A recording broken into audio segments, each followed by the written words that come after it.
What's going on, guys? Bank Rubber Games here, more ADACA Zone Patrol. And last episode, when we left off, it was quite a productive episode. We completed our last mission as part of our Zone Patrol series.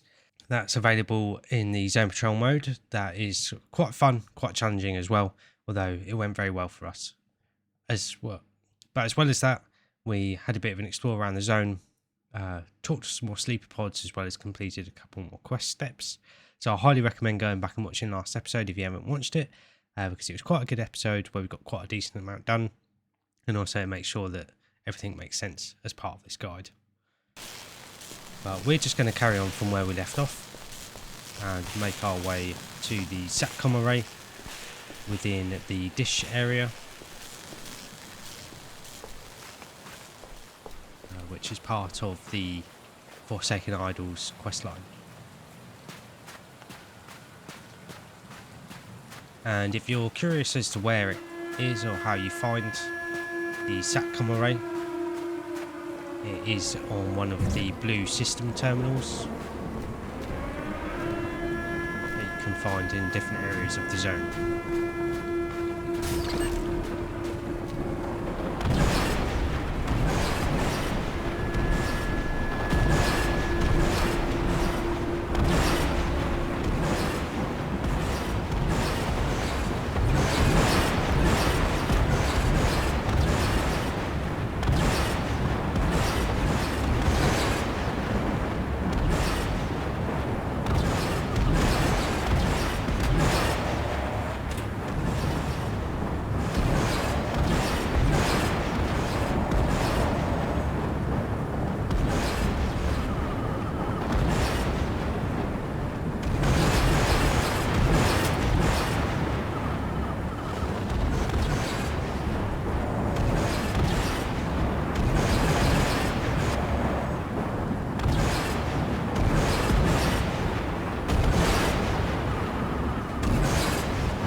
Ominous there, talking about other people that are important to Zone Patrol and what's gone on within the zone. Thankfully the weather stops now. That's just Kodak beeping away.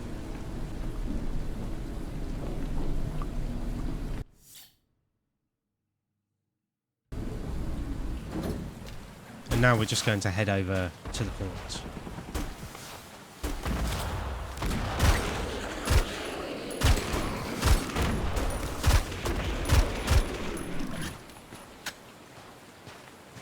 I do like the tactical battle rifle.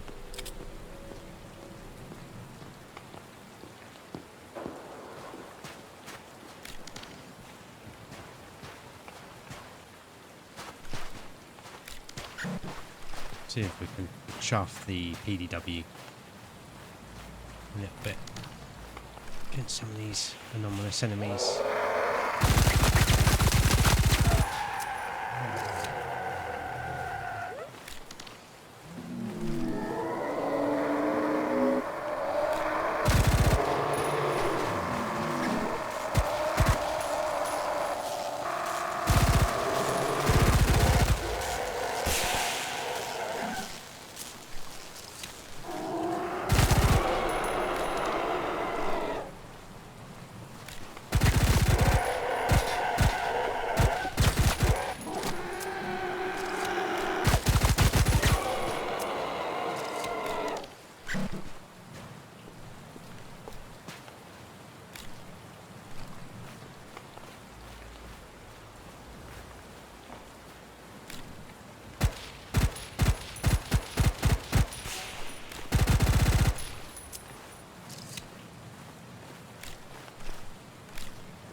completely the wrong way.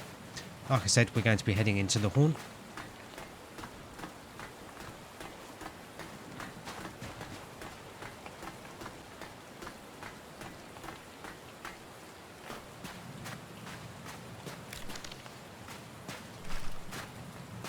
And on our way over there, there is another sleeper pod down in this loose way.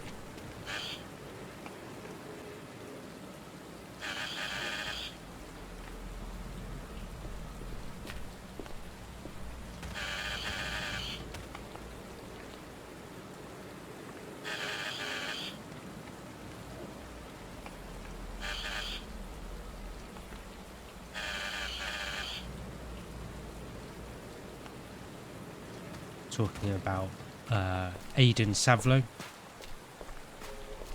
and if you watched earlier in the guides, you obviously know what happened to him.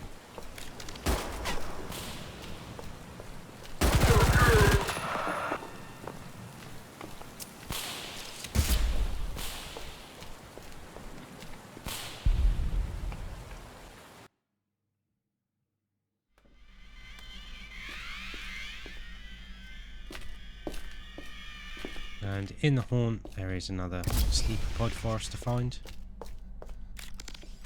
This room that we make our way through as part of the campaign.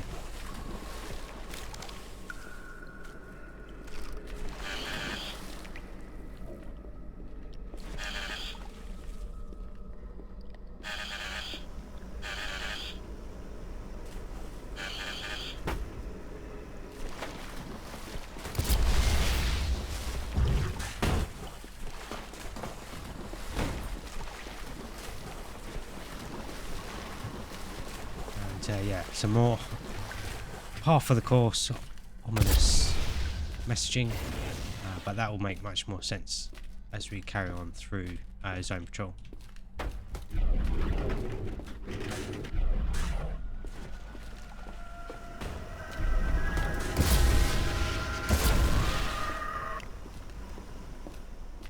But for now, we're just going to be heading into the Priory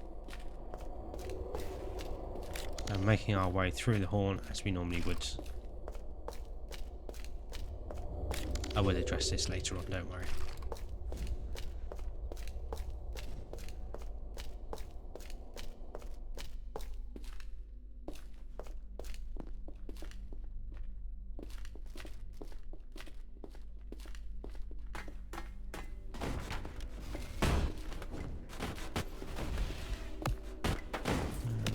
Get out of here very quickly.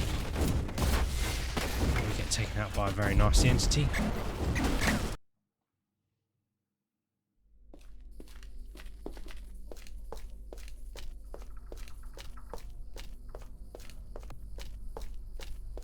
Yeah, we are a little bit low on health, so we can just come in here for a snack.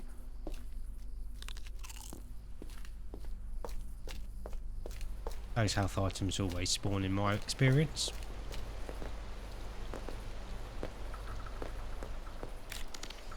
And down here, there is another sleeper pod.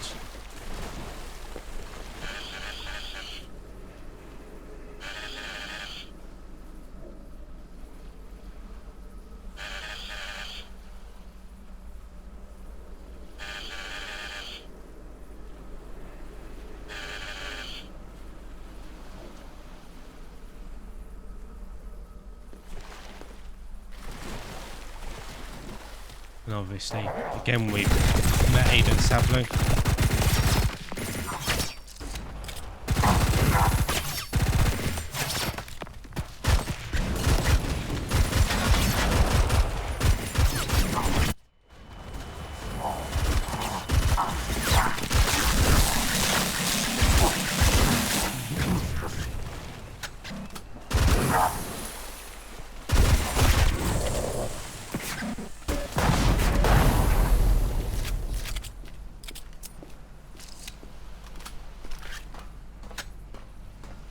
And the tactical battle rifle is very powerful, but it does run through ammo very, very quickly, even if you're a lot more accurate than I am.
One good thing about the tactical PDW, or the PDW, is that it does have a lot of ammo.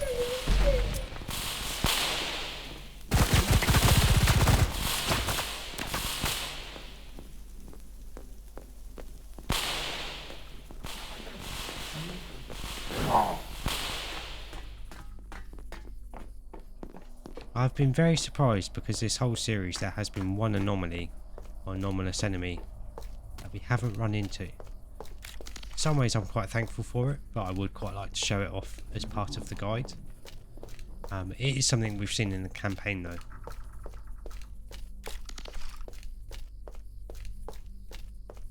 But you never know. Still a chance that we could run into them yet.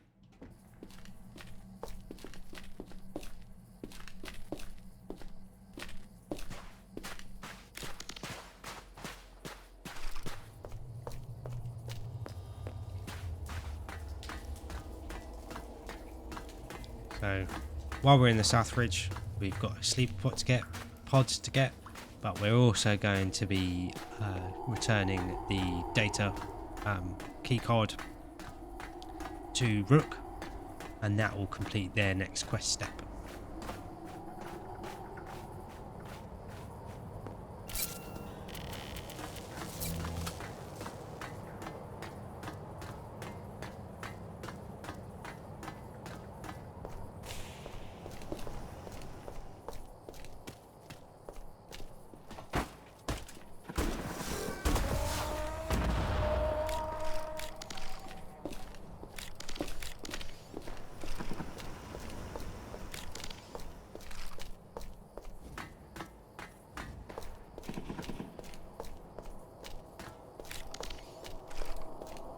So when we get this blue banner, there's a sleeper pod just here.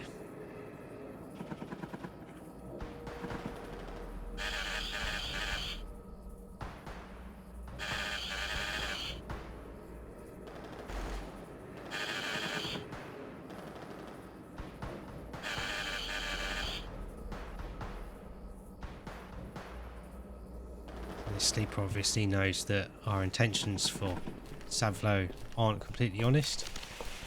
We've got our own agenda basically.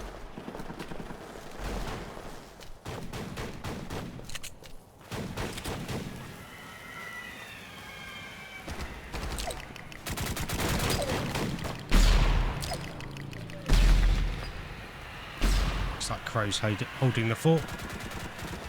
This is something that I have mentioned the last time that we have come through this area. But this is one thing that I haven't found any answers for in playing Zone Patrol or also in online. So if you know anything about this figure we can see here and potentially how to access this area, because there are terminals in the background here, do let me know down in the comments below, and in that way I can include it as part of this guide. But yeah, like I said, I haven't actually found anything to do with this, so I do think it is just a sort of point of interest.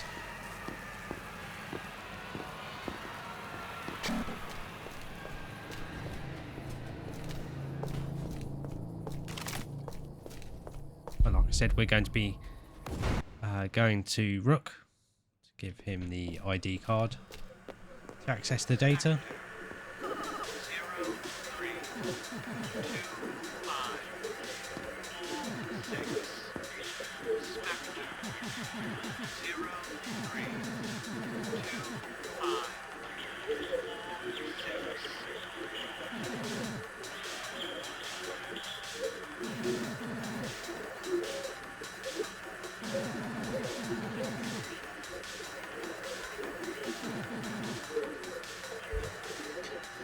So like they said, they'll just radio us when they find something interesting, but we can still access them as a vendor.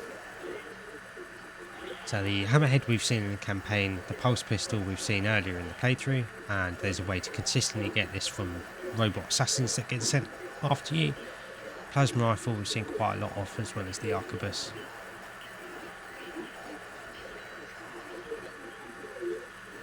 I'm going to get the other codex entries, but one weapon I would recommend picking up is the pulse shotgun.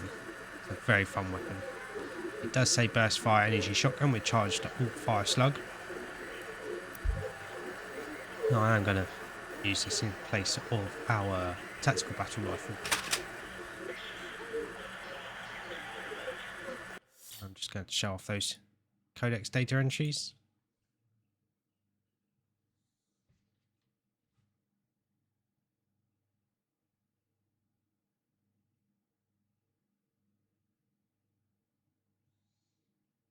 So last entry, I think, from this Aiden character, and all the way through their entries you can tell they're not a massive fan of the boss and all the mysterious things going on.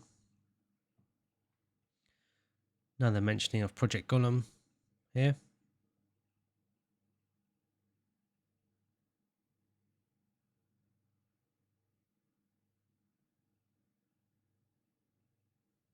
And yeah, doesn't sound too pleasant.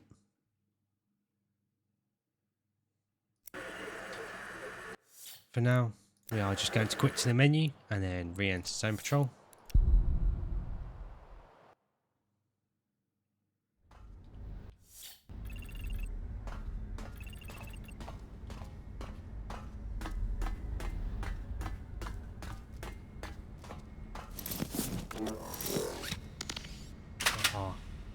Pulse shotgun, laser magnum, and I think if there's any other weapons I want to show off. I can think of.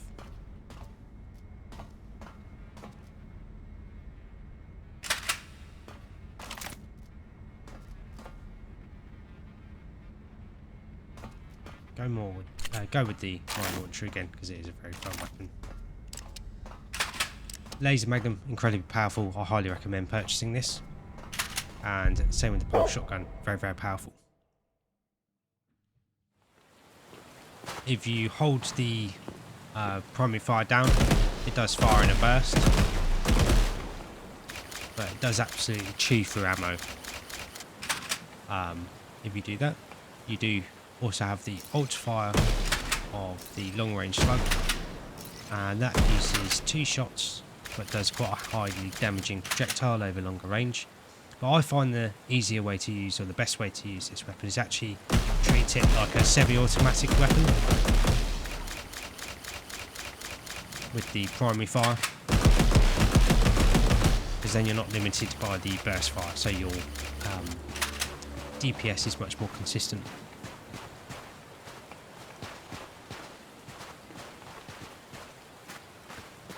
For now, we're going to want to head to Junction 6.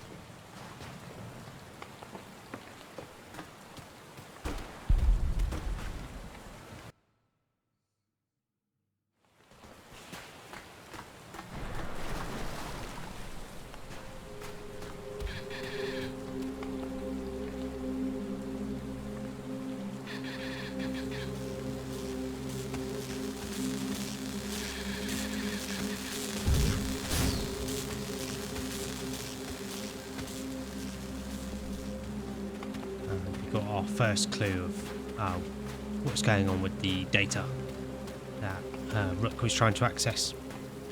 But in Junction 6 there is a sleeper pod for us to find, and it's over by where the geo marker is, by the little sort of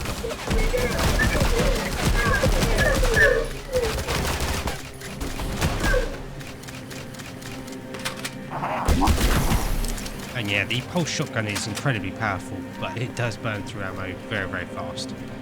But it is also a very fun weapon to use. But there is the geo marker. So if we head just here, here is our next sleeper pod.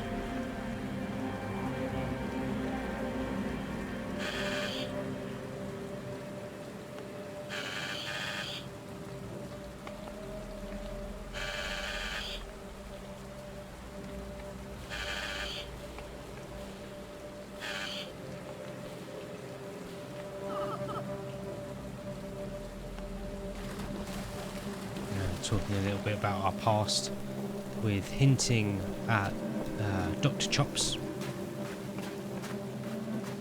But for now, we're going to be heading into Necropole to the K102 system that Rook just told us to investigate.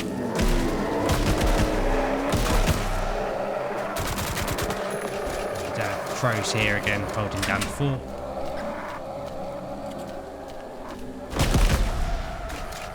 It's one reason that I find it more useful to not have Crow as a companion, because it means that you can bump into him as you're out and about on zone patrol, and that way you can have more than one ally essentially.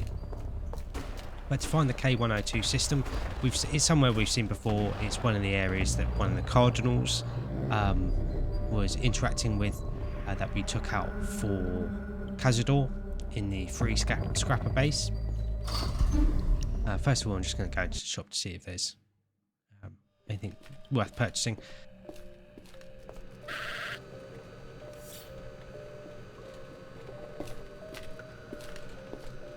So the only weapons here that I would consider purchasing really is the heavy SMG. It's a very fun weapon. Maybe the RPG because it is so powerful. The flamethrower can be quite powerful as well.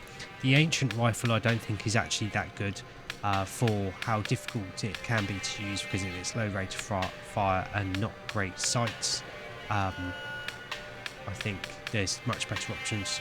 Crossbow we can find out in the zone, but it is quite cool in that you can pick up the ammo for it and reuse it, so it is quite ammo efficient in that way.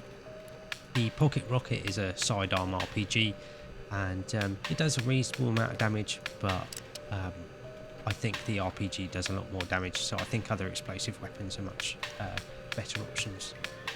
So overall I don't actually think many of these are great purchases. But I am going to get the heavy SMG because why not? So I think we'll get rid of our mine launcher because we've seen quite a bit of that recently.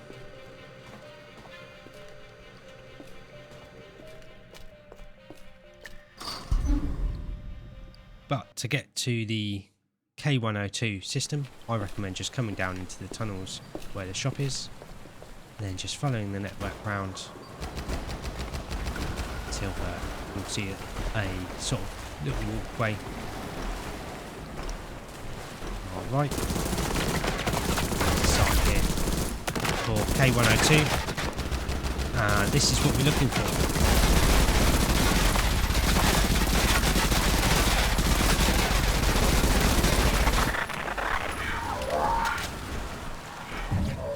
And it does have a minigun on it, but unfortunately we can't use it like the autocannon, unfortunately.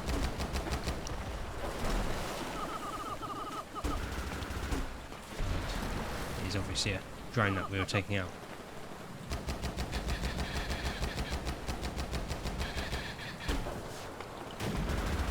So terminal PT21 is somewhere else we've been to, but we will make sure to make our way through this quest.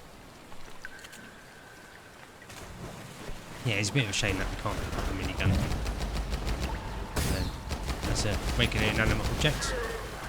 But yeah, the K102 complex is just here, and obviously the drone we need to take out is there.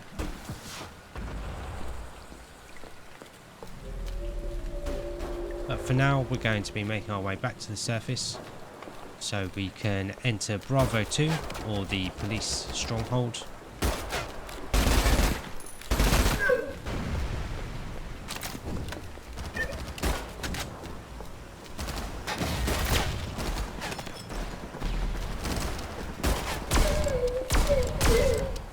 I would recommend having a couple of powerful weapons on you to defeat the drones as part of this quest. The flak rifle is a brilliant option to take them out. But yeah, we are heading into Bravo 2, so we can carry on with the Forsaken Idols quest. Accessing the satellite communications dish that the police have.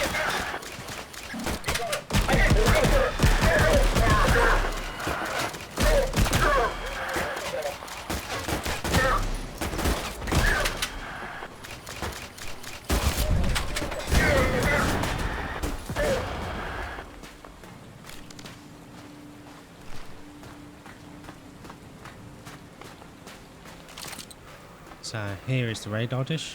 Now, I think I did point it out earlier, first time we came through here.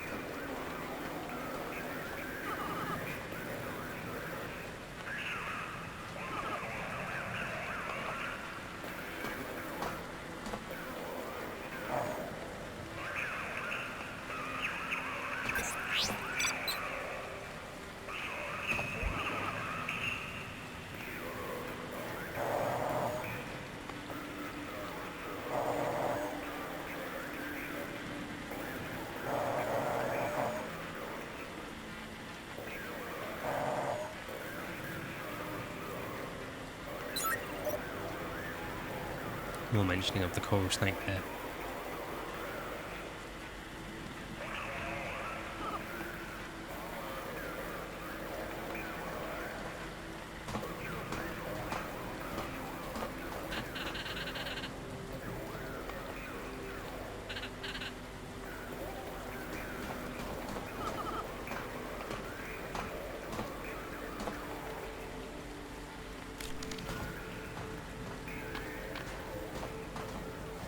But in Bravo 2, we come to the entrance from Necropole, and then work our way around left here.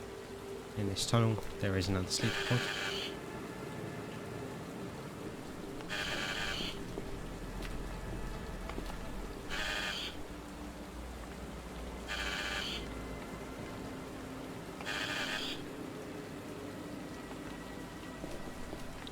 Sort of talking about the forces of the universe, again very ominous. Par for the course for the sleeper pods.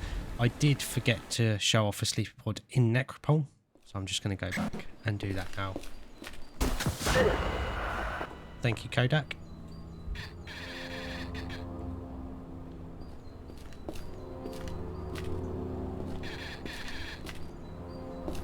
So we're hearing again from Rook, and this is when we do this, it's the start of a quest that will basically allow you to get unlimited artifacts, but it is somewhat down to chance.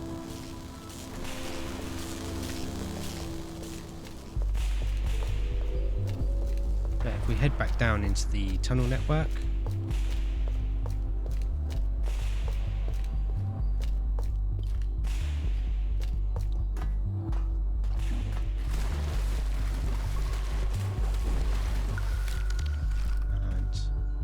here is the K102 complex where we went in it before. Here's where we took out the drone.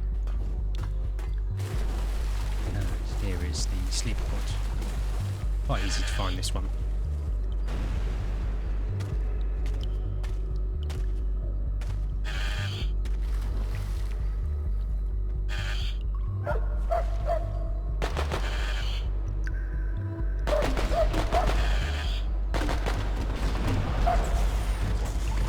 Talking about our sibling.